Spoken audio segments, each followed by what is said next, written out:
Hi friends, நம்மளோட follower ஒருத்தவங்க chicken gravy எப்படி பண்ணணுன்னு கேட்டிருக்காங்க. வாங்க எப்படி பண்ணுறதுன்னு பார்க்கலாம். அதுக்கு நான் 1/2 கிலோ சிக்கன் எடுத்துருக்கேன். 3 மீடியம் சைஸ் வெங்காயம், 3 மீடியம் சைஸ் தக்காளி எடுத்து வச்சுருக்கேன்.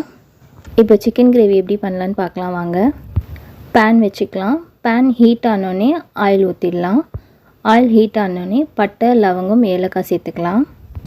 இதோட வெங்காயம் ஆட் பண்ணிக்கலாம். வெங்காயம் கொஞ்சம் வதங்கினதுக்கப்புறம் இஞ்சி பூண்டு பேஸ்ட்டை ஆட் பண்ணி நல்லா வதக்கிக்கலாம்.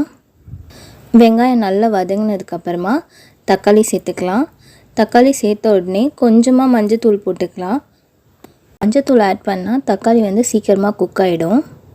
இப்போ தக்காளி நல்லா வதங்கினதுக்கப்புறமா 3 டேபிள் ஸ்பூன் மிளகாத்தூள். இந்த மிளகாத்தூள் நாங்கள் வீட்டில் அரைச்ச மிளகாத்தூள். உங்களுக்கு எந்த மிளகாத்தூள் இருக்கோ அதை நீங்கள் ஆட் பண்ணிக்கலாம்.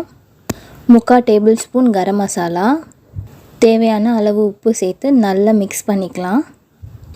நல்லா மிக்ஸ் பண்ணதுக்கப்புறமா தேவையான அளவு தண்ணி ஊற்றிக்கலாம்.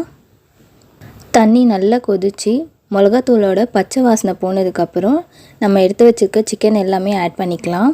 சிக்கனை ஆட் பண்ணிவிட்டு மசாலாவோட நல்லா மிக்ஸ் பண்ணி விட்டுடலாம். நல்லா மிக்ஸ் பண்ணதுக்கப்புறம் சிக்கன் வேகிறதுக்காக தட்டு போட்டு மூடி வச்சிடலாம்.